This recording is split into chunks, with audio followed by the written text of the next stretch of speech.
नमस्कार साथियों, फोगाट गुरुजी के चैनल में आपका स्वागत है। ये हम ऑनलाइन टेस्ट सीरीज़ का दूसरा भाग लेकर आए हैं। एक हमने इसका टेस्ट सीरीज़ का कल भाग किया था, जो कि ऑनलाइन एक लाइव टेस्ट था, जिसमें काफ़ी बच्चों ने पार्टिसिपेट किया और उन्होंने आंसर्स भी काफ़ी अच्छे दिए। कुछ के अब जब हम कोई भी पार्टिसिपेट करते हैं तो देखो, सही या गलत वो वहाँ पर मायने नहीं रखता, बात हमारा पार्टिसिपेशन वहाँ पर मायने रखता है। इसलिए वहाँ पर आपने अगर यहाँ पर हम 30 क्वेश्चन को रखेंगे, 30 में से अगर आपका स्कोर 25 प्लस है, 25 प्लस है, तो आप उसको एक अच्छा स्कोर मान सकते हैं। सभी बच्चे अपना स्कोर देखें, साथ साथ ही उसमें मेंशन करें कि हाँ किसका कमेंट में कितने स्कोर किया है, और उसको ध्यान में रखते हुए आगे जो कल टेस्ट सीरीज होगी, आप प्लेलिस्ट से बाकी जो मॉडल टेस्ट हैं उनको रिवाइज करते रहिए और अपने स्कोर को आगे से आगे बढ़ाते रहिए। तो ये हमारा लाइव टेस्ट चलेगा। एक क्वेश्चन के लिए आपको 10 सेकंड मिलेंगे और 10 सेकंड के अंदर आपको उसका आंसर हमें कमेंट्स में देना है। पहला प्रश्न है, किरातार्जुनीय किराता है कह। किरातार्जुनीय किराता है कह। युधिष्ठिर है, वनेचर है, अर्जुन है, शिव है। ये 10 सेकंड आपके लिए।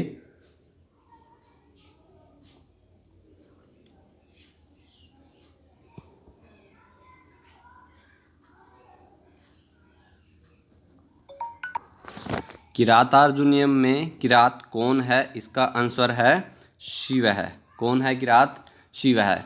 और इसके लिए जो एक्स्ट्रा फैक्ट्स है वो देख लिए। किरातार्जुनीयम में कुल 18 सर्ग हैं। कितने सर्ग हैं? 18 सर्ग। और किरातार्जुनीयम किसने लिखा है? भारवी जी ने। किसने लिखा है? भारवी जी ने। और भारवी के लिए आपको पता है कि भारवी अर्थ गौरवम, भारवी का जो अर्थ गौरव वो जगत प्रसिद्ध है। और इस किरातार्जुनीयम के जो नायक हैं वो अर्जुन हैं और जो प्रतिनायक हैं वो शिव है। और एक मुख्य बात, जो किरातार्जुनीयम जो है वो हमारी बृहत्तरी जो है उसका एक मुख्य ग्रंथ है, क्योंकि उसमें 3 ग्रंथ आते हैं। हमारे 3 हैं, कौन कौन से? एक तो किरातार्जुनीयम है, दूसरा शिशुपाल वध, दूसरा कौन सा है? शिशुपाल वध, और उसके बाद तीसरा है नैषधचरित। ये हमारी एक बृहत्तरी है। और इसके लिए एक शॉर्ट ट्रिक भी है कि अगर आपको याद रखना, किशन, क्या याद कर सकते हैं आप?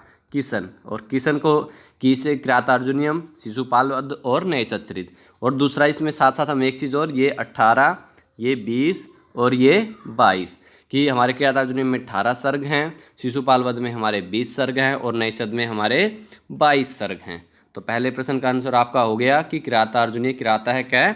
शिव है। अगला प्रश्न है, सामवेदस्य आरण्यकम अस्ति। सामवेद का आरण्यक है, तवलकार है, जैमिनियम, नारदियम या प्रोष्ठपदियम।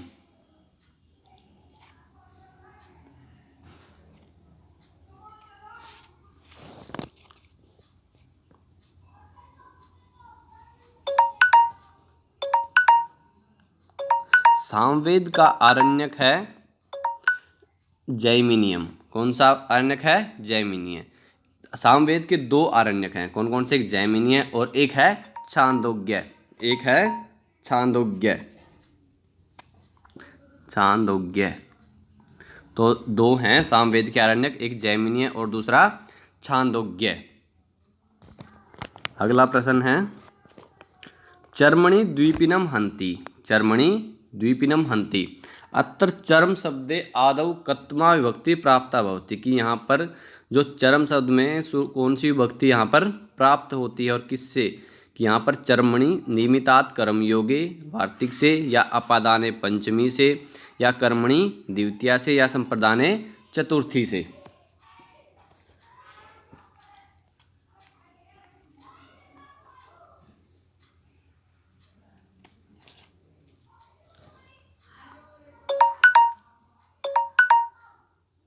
यहाँ पर इसका आंसर है निमित्तात् कर्मयोगे वार्तिक से। यहाँ पर इसका आंसर है एक पहला, कि निमित्तात् चर्मणि द्वीपिनम हंति। यहाँ पर चरम शब्द यहाँ पर जो विभक्ति है वो किससे है? निमित्तात् कर्मयोगे, वार्तिक है ये एक। अगला है, वा इति निपातो वर्तते। वा इति निपातो वर्तते। उपमार्थे, शब्दार्थे, निषेधार्थे या समुच्चयार्थे।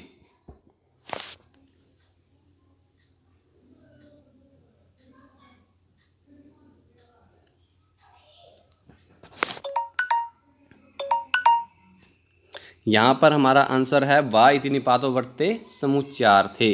जो हमारे निपात हैं, ये पद के हमारे 4 हैं, कौन कौन से भाग हैं वो। सबसे पहला है नाम, आख्यात, उपसर्ग और निपात। नाम, आख्यात, उपसर्ग और निपात। और यहाँ इसका आंसर है समुच्चार्थे। वा इति निपातो वर्तते समुच्चार्थे। अगला प्रश्न है कस्य वेदस्य आरण्यकं नोपलभ्यते। कस्य वेदस्य आरण्यकं नोपलभ्यते। ऋग्वेदस्य, यजुर्वेदस्य, सामवेदस्य, अथर्ववेदस्य वा। कि यहाँ पर किसका आरण्यक नहीं मिलते हैं? ऋग्वेद के, यजुर्वेद के, सामवेद के या अथर्ववेद के।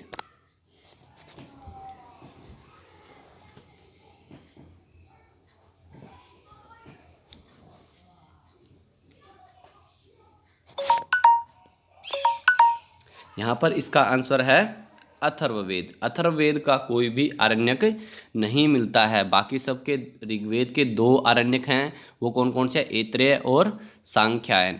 और उसके बाद हमारे सामवेद के भी 2 आरण्यक हैं, जो हम पहले प्रश्न में बता चुके हैं, छांदोग्य और जैमिनीय। और यजुर्वेद के भी हमारे जो शुक्ल और कृष्णवेद से 3 मिलते हैं हमें, बृहत, मैत्रायणी और तैत्तिरीय। ये आरण्यक हमें मिलते हैं, लेकिन अथर्ववेद का कोई भी आरण्यक नहीं है। तो इसलिए इस क्वेश्चन का सही आंसर है अथर्ववेदस्य। प्रश्न नंबर 6 है अर्थशास्त्रस्य चतुर्थाधिकरणं वर्तते। कंटकशोधनम, षाड्गुण्यम, धर्मस्थीयम या विनयाधिकारिकम।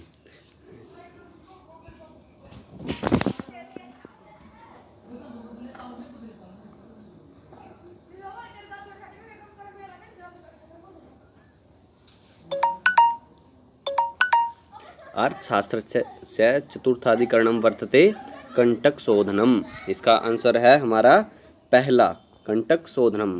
प्रश्न नंबर 7 है कृत्तधिसमासाश्च इत्यनेन का संज्ञा विधीयते। कृत्तधिसमासाश्च इत्यनेन का संज्ञा विधीयते।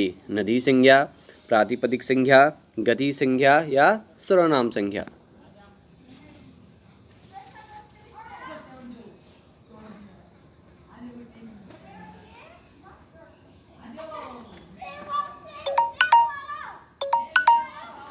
कृतधिसमासाश्च, इससे हमारी प्रातिपदिक संज्ञा होती है। कृतों की कृदंत, तदित और समासों की हमारी प्रातिपदिक संज्ञा किससे होती है? कृतधिसमासाश्च। इसलिए इसका आंसर है प्रातिपदिक संज्ञा, क्योंकि कृतधिसमासाश्च जो सूत्र है वो हमारी प्रातिपदिक संज्ञा करने वाला है।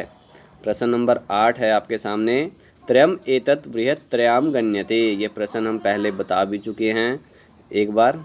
क्रियातार्जुनीयम, नैषच्चरितम, शिशुपालवधम या क्रियातार्जुनीयम, रघुवंशः, नैषच्चरितम, कुमारसंभवम, क्रियातार्जुनीयम या शिशुपालवधम, नैषच्चरितम या रघुवंशम। इनमें से कौन सा बृहत्तरी में गिने जाते हैं? आप थोड़ा सा इसको जूम करके देख लीजिए, 4 ऑप्शन आपके सामने हैं।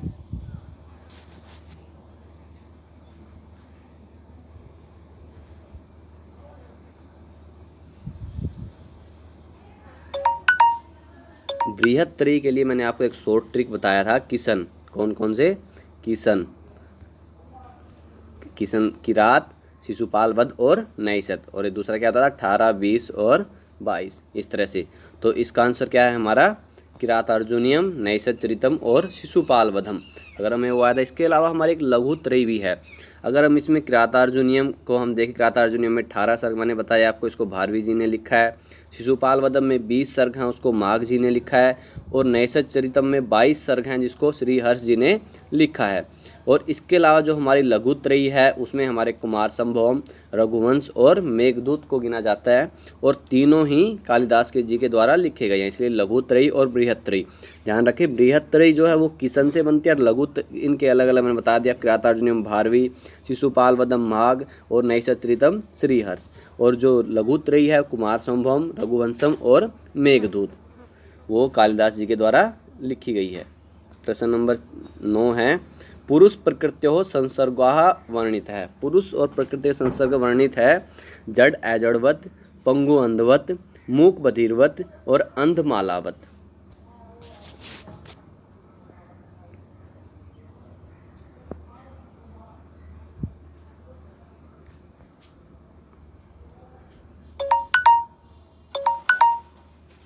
जो पुरुष और प्रकृति का संबंध है वो कैसा है? पंगु और अंधवत। किस तरह से है? पंगु और लंगड़े और अंधे की तरह से पुरुष और प्रकृति का संबंध है, एक दूसरे से जुड़े हुए हैं वो, तो उनका संबंध कैसा है? पंगु अंधवत। यहाँ पर इसका सेकंड ऑप्शन सही है, पंगु अंधवत। प्रश्न नंबर 10 है, उत्क्षेपणम प्रकार है। उत्क्षेपणम प्रकार है गमनस्य, भ्रमणस्य, कर्मणः या कर्णस्य।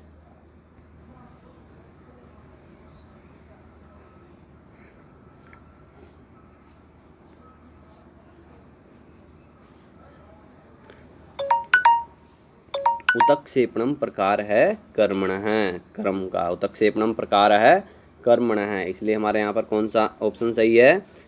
थर्ड, उत्क्षेपणम प्रकार है कर्मणः। प्रश्न नंबर 11 है, वेदांत सार ग्रंथस्य कर्ता वर्तते। ये तो बहुत ही इजी क्वेश्चन है, 2 सेकंड में आ जाना चाहिए। वेदांत सारस्य ग्रंथस्य कर्ता वर्तते ईश्वर कृष्ण है, सदानंद है, सुरेश्वर है और शंकराचार्य है।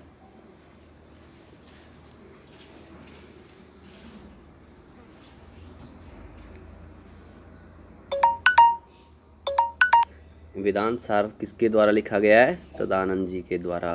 वेदांत सार किसके द्वारा लिखा गया है? सदानंद जी के द्वारा। और ईश्वर कृष्ण जी ने क्या लिखा? सांख्यकारिका। तो इसका हमारा आंसर सही है, वेदांत सारस्य ग्रंथस्य कर्ता वर्तते सदानंद है। तो यहाँ पर सेकंड ऑप्शन हमारा सही है, सदानंद है। इसके बाद अगला क्वेश्चन है, महापुराणेषु न गण्यते। महापुराणेषु न गण्यते। कालिका पुराणम, स्कंद पुराणम, विष्णु पुराणम या अग्नि पुराणम। इनमें से किसको महापुराणों में नहीं गिना जाता है?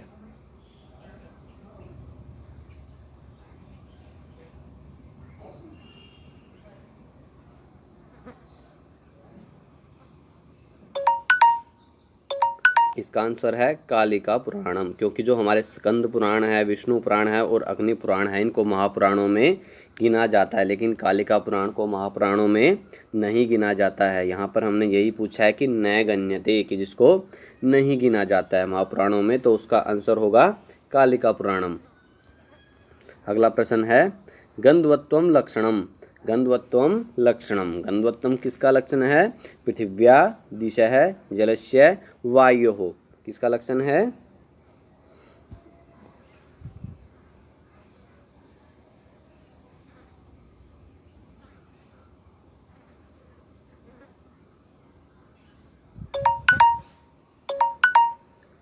यहाँ पर गंधवत्वम लक्षण किसका है? पृथिव्या, पृथ्वी का। गंधवत्वम पृथिव्या। तो यहाँ पर सेकंड फर्स्ट ऑप्शन इसका सही है, गंधवत्वम लक्षण है पृथिव्या, पृथ्वी का। त्रिष्टुप छंदसि कियंतो वर्णा भवन्ति। त्रिष्टुप छंद में कितने वर्ण होते हैं? 28, 36, 44 या 48।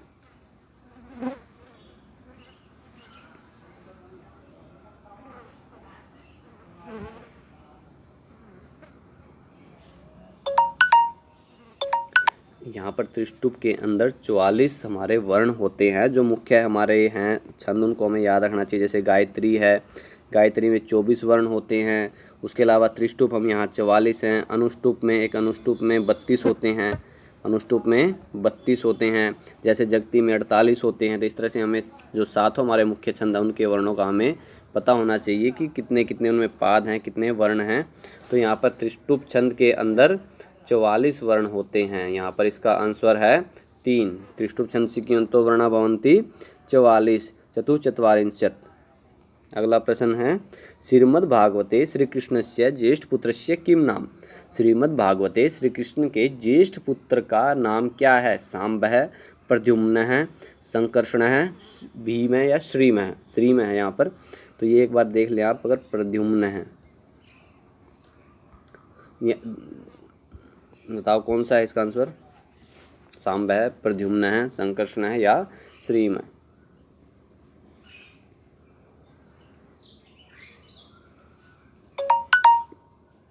यहाँ पर आंसर है हमारा सेकंड, प्रद्युम्न है। श्री कृष्ण जी के ज्येष्ठ पुत्र का नाम क्या है? प्रद्युम्न। अगला प्रश्न है, किरातार्जुनीय प्रतिसर्गस्य अंतिम पदम अस्ति। किरातार्जुन के प्रत्येक सर्ग का अंतिम पद क्या है? श्री, लक्ष्मी, शिवः या कश्चित्?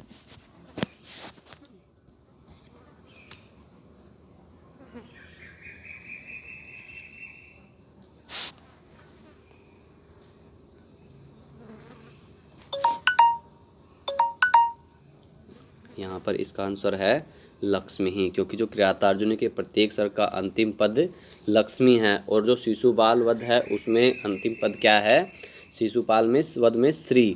तो यहाँ पर इसका किरातार्जुनीय प्रत्येक सर्गस्य अंतिमम पदम अस्ति लक्ष्मी ही। तो यहाँ पर हमारा सेकंड ऑप्शन सही है। तपोदमः कर्मेति प्रतिष्ठा अयम विचार है कुत्रोपदिश्यते। तपोदमः कर्मेति प्रतिष्ठा अयम विचार है कुत्रोपदिश्यते। केनोपनिषदि, कठोपनिषदि, तैत्तिरीयोपनिषदि या बृहदारण्यके। केनोपनिषदि, इस तरह से लिख लें इसको कि तपोदमः कर्मेति प्रतिष्ठा अयम विचार है कुत्र उपदिश्यते।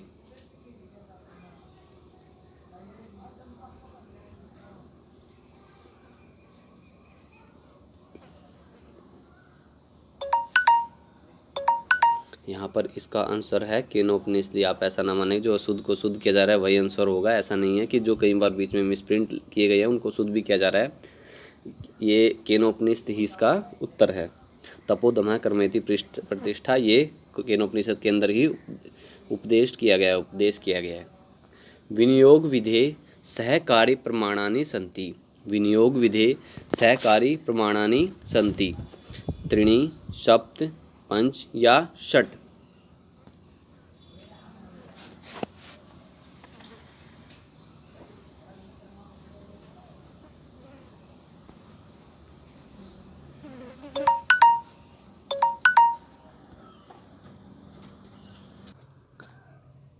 इसका आंसर है हमारा षट। विनियोग विधे सहकारी प्रमाणानि सन्ति षट। वो कौन कौन से हैं?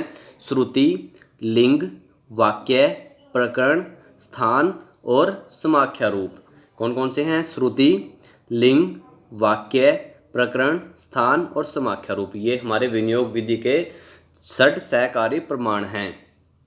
अगला प्रश्न है व्याकरण शास्त्रानुसारम पद संज्ञकम भवति। व्याकरण शास्त्र के अनुसार पद संज्ञक होता है योग्यता, कांक्षा, आसक्ति युक्तम, सुप्तिगंतम, तुल्यस्य प्रयत्नम या सर्वनाम स्थानम।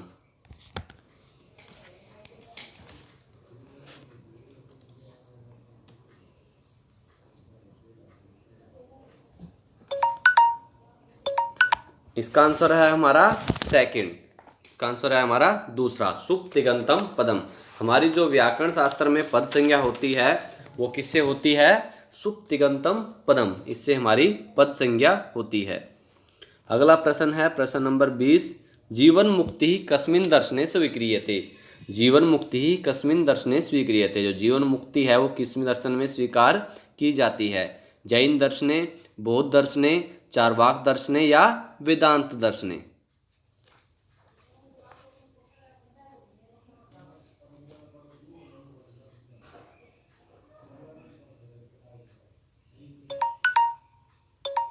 इसका आंसर है हमारा वेदांत दर्शन, क्योंकि वेदांत दर्शन में ही जीवन मुक्ति को स्वीकार किया गया है। तो हमारा जो ऑप्शन 4 है वो हमारा आंसर है वेदांत दर्शने। जीवन मुक्ति कस्मिन् दर्शने स्वीक्रियते?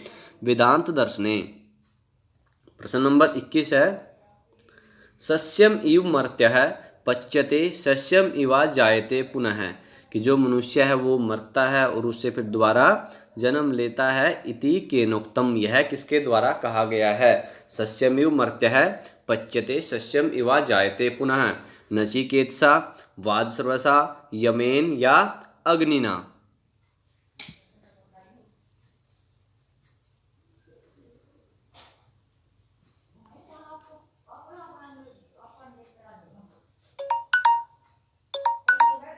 नचिकेतसा, इसका आंसर है नचिकेतसा। कि सस्यमिव मर्त्यः पच्यते सस्यमिवा जायते पुनः, इसका आंसर है नचिकेतसा। किसने कहा है ये लाइन, ये पंक्ति किसने कही है?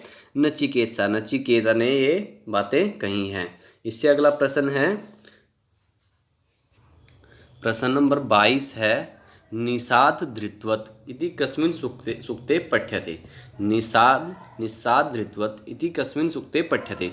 वाक् सूक्ते, वरुण सूक्ते, सूर्य सूक्ते या नदी सूक्ते।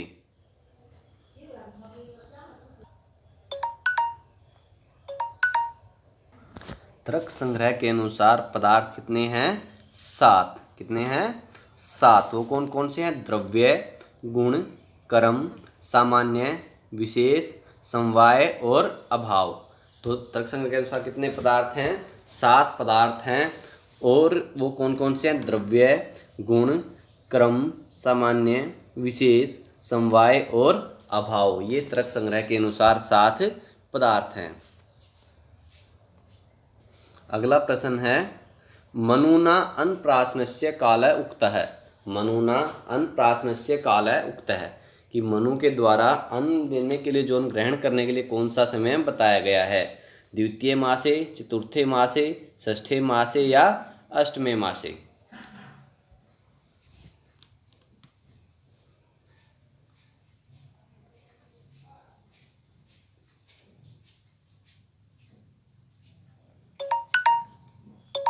इसका आंसर बहुत ही जनरल है, क्योंकि जो वर्तमान समय में भी हम इसी सिद्धांत को पालन करते हैं कि अन्न बच्चे को या किसको कौन से महीने में दिया जाता है? षष्ठे मासे। तो यहाँ पर मनु के द्वारा भी अन्न के लिए कौन सा समय बताया गया है, कौन सा काल बताया गया है? षष्ठ मास, यानी कि छठा महीना। अगला प्रश्न है, ईर्ष्या गण्यते। ईर्ष्या गण्यते कामसगणे, लोभजगणे, मोहजगणे या क्रोधगणे?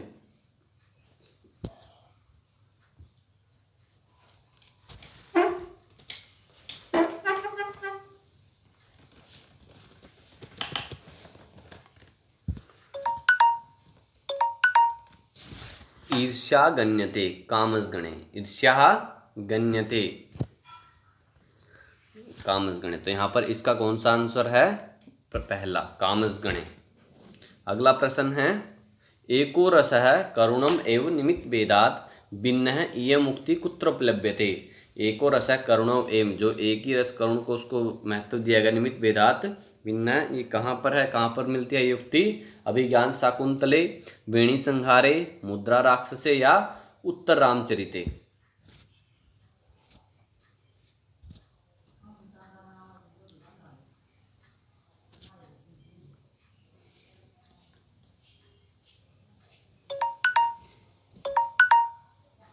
ये उक्ति कहाँ पर मिलती है? जो एकर ऐसा करणों में निमित्त भेदाती उक्ति कहाँ मिलती है? उत्तर रामचरित। कहाँ पर मिलती है? उत्तर रामचरित में। उत्तर रामचरित किसने लिखी है? भवभूति जी ने। किसने लिखी है उत्तर रामचरित? भवभूति जी ने। इसके अलावा जो मुद्रा राक्षस है वो किसने लिखी है? विशाखा दत्त जी ने। किसने लिखी है?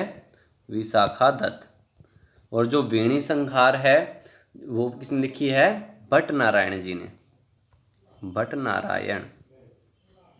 और जो अभिज्ञान शाकुंतलम है वो किसने लिखी है? कालिदास जी ने।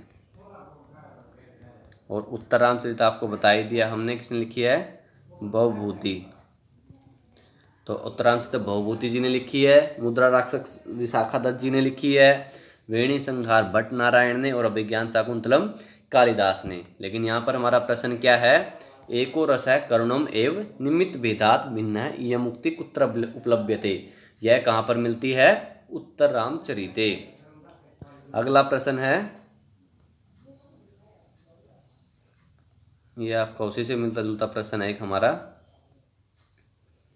ये अधस्थ युगाना समीचीन तालिका चिनुत, कि हमने एक अच्छा तालिका जो है वो बनानी है, मिलान करना है आपस में, जो पहले हमने पिछले उसमें बताया है। तो आपके सामने थोड़ा सा मैं इसको जूम कर देता हूँ, इस तरह से देख लीजिए इसको कि कौन सा आंसर यहाँ पर होगा।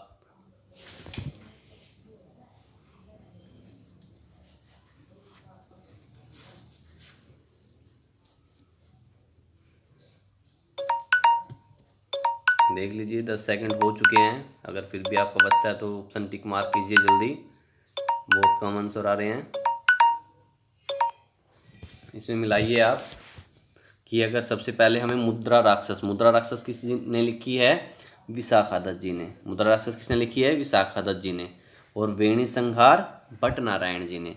अगर इससे भी हम एक के सामने दो, यहाँ पर 2 ऑप्शन हो गए हमारे, ये तो नहीं होगा।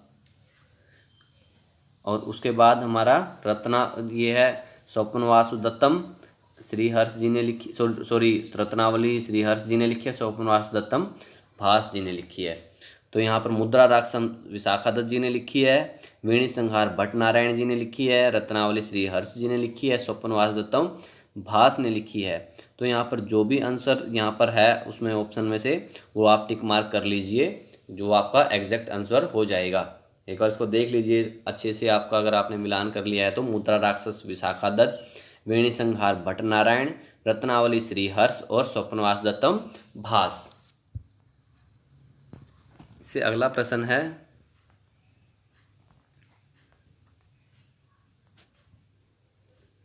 ऋक् प्रतिसाख्यानुसारम स उष्म वर्णः कः। ऋक् प्रतिसाख्यानुसारम स उष्म वर्णः कः। थ, ध, प या ब।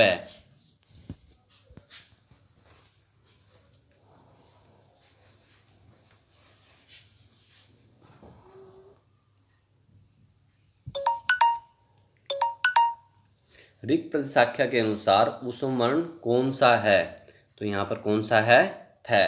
ऋक् प्रतिसाख्या में उष्म वर्ण है कह, थ, तो यहाँ पर कौन सा आंसर सही है, थ। अब सभी बच्चे इस वीडियो को देख चुके हैं, कंप्लीट इस टेस्ट को अटेम्प्ट कर चुके हैं। वो सभी बच्चे एक बार इस वीडियो को अपने स्टडी रिलेटेड ग्रुप में शेयर कर लें, चैनल जो वीडियो है उसको लाइक कर लें, क्योंकि देखो जब वीडियो बना रहे हैं आपके सामने इतना अच्छा, अगर आपको टेस्ट ही अच्छा लगा है तो एक लाइक तो आपकी तरफ से बनता ही है। और जो भी आपके स्टडी से रिलेटेड ग्रुप है उनमें शेयर कीजिए और चैनल को सब्सक्राइब कर लीजिए। और आगे जो चैनल आपके डेली हम इस तरह की सीरीज ऑनलाइन लेकर आएंगे, लाइव आपके लिए टेस्ट लेकर आएंगे आपको, और उसमें पार्टिसिपेट करना है प्रतिदिन, तो आप चैनल के आपके नोटिफिकेशन को देखते रहिए। प्रीमियर आपके लिए टाइम पहले से डाल दिया जाता है हमारे द्वारा, तो उस टाइम पर आप उससे 2 मिनट पहले चैनल पर अपने आप उसको लॉगिन कर लें, उस वीडियो पर क्लिक कर लें, जिससे ही जैसे ही वो वीडियो शुरू होती है आप उसके आंसर टाइम टू टाइम कर सको। कई बार नेटवर्क की वजह से थोड़ी बहुत दिक्कत हो जाती है, लेकिन फिर भी आज इतना नहीं होता कि आपका 5-10 सेकंड में वो दोबारा से वहीं से शुरू हो जाती है आपकी वीडियो। इसलिए पूरे 30 या 25 क्वेश्चन जो भी आते हैं आपके सामने उनको पूरा अटैम्प्ट करें, और जो भी स्कोर आपका बनता है उसको अपने कॉमेंट में जाकर लिखें और डेली प्रैक्टिस करें इसके साथ में। धन्यवाद, थैंक यू।